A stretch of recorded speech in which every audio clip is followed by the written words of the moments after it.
Shwmae ydych chi? Dwi'n gobeithio ac yn saff yn iach. Diolch yn fawr am eich ymuno mi yn y fideo hwn.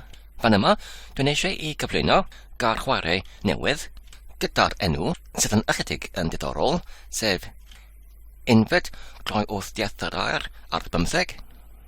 Ac mae'r enw'r o'r Gairchwaraeon yn disgrifio yr amcan o'r chwarae, sef I dod o hyd o'r Unfed Gloiwrthddieithrair ar Bymtheg. Sut wedyn i'w wneud hyn? Wel, I chwarae y gem fel yma, yn gandam mae angen I ni I meddwl am un gair, unrhyw ar yn y byd, yn hapnam, enghraifft, yr hyn yn gallu meddwl am y gair fel beth bynnag. Mae'r hyn yn hollol yn hapnam. Wedyn, ar ôl y gyntaf air, mae angen rhaid y gair nesaf, sef yr ail gair, I fod yn gloi air i'r gair o blaen, sef gair gyda'r ystyr sydd yn gloi gyda'r gair o blaen. Felly, rhywbeth fel unrhyw beth. Oherwydd mae'r ystyr o'r gair unrhyw beth yn gloi i'r beth bynnag. Ac nawr, ar gyfer yr gair nesaf, mae angen y gair I fod yn wrth air i'r gair o blaen, sef gair gyda'r ystyr sydd yn gwrthwyneb erbynedig i'r gair o'r blaen. Rhywbeth fel enwedigrwydd. Nawr, ar gyfer y gair nesaf, mae'n angen hyn I fod yn dieithrair, sef gair sydd yn hollol yn dieithr yn ei ystyr i'r gair o blaen, enghraifft rhywbeth fel ysgolhaig. Nawr, ar y diwedd o'r sipyn o 3 gair, yr hyn ar y dechreuad o'r sipyn arall o 3 gair, felly yn y gyntaf ar, I mewn yn y sipyn o'r 3 ar, mae angen I meddwl am yr gloi ar, sydd gyda fe yr ystyr sydd yn gloi gyda'r gair o blaen, sef ysgolhaig, felly rhywbeth fel myfyrwyr. Wedyn, yn y gair nesaf, mae'n angen I fod yn wrthair gyda'r ystyr sydd yn wrthwyneb erbynedig i'r gair o blaen, sef myfyrwyr. Rhywbeth fel darlithydd.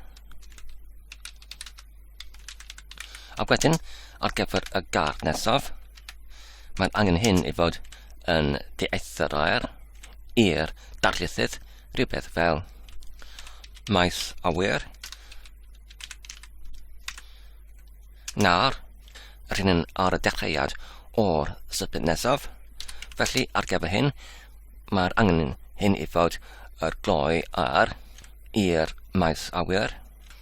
Efallai, rhywbeth fel awyren fynell. Ac wedyn, ar gyfer y nawfed ar, mae'n hyn yn angen I fod rhyw fath o'r wrth ar, rhywbeth fel gorsaf tren. Ac wedyn, ar gyfer y degfed ar, mae'n angen hyn I fod rhyw fath o'r dieithr ar i'r ar o blaen, sef rhywbeth fel hufen ia. Ac wedyn, ar gyfer yr unfed ar 10, mae angen hyn I fod rhyw fath o'r gloi ar i'r ar o'r blaen, sef rhywbeth fel hufen teisen. Nawr, ar gyfer y 12fed gair, mae angen hyn I fod yr wrth ar i'r gair o blaen, sef rhywbeth fel brechdan tuna. Nawr, ar gyfer yr trydydd gair ar 10, mae'n hyn angen I fod rhyw fath o'r dieithr ar i'r gair o blaen, sef rhywbeth fel argraffwr.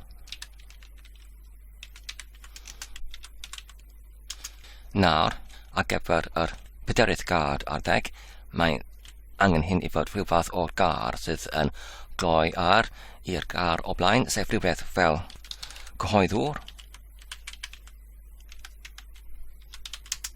Nawr, ar gyfer yr bymthegfed ar, mae'n angen hyn I fod rhyw fath o'r wrth ar i'r gar o blaen, sef rhywbeth fel darllenwr. Nawr, ar gyfer yr unfed gar ar bymtheg, mae'n angen hyn I fod rhyw fath o'r dieithr ar i'r gar o blaen, sef rhywbeth fel peldroed. A dyna ni, dyma'r ein unfed gloiwrthddieithrair ar bymtheg, sef y gar peldroed. Dwi'n yn canfod mae'r Gairchwaraeon hwn, nid cyn anodded ar eraill oedd wedi ei cyflwynwyd o'r blaen.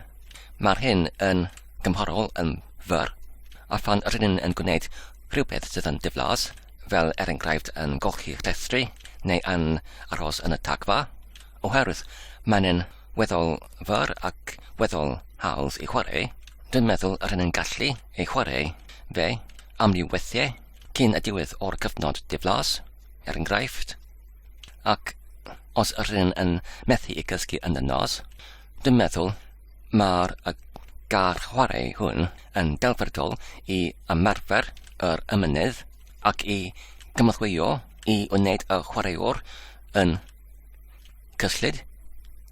Felly, dyma'r Gairchwaraeon unfed gloiwrthddieithrair ar bymtheg. Diolch yn fawr am eich gwylio am y fideo hwn. Dwi'n gobeithio ydych chi'n wedi mwynhau ac yn y darlunglod yn defnyddiol. Tan y tro nesaf, cadwch saff ac yn iach, a hwyl.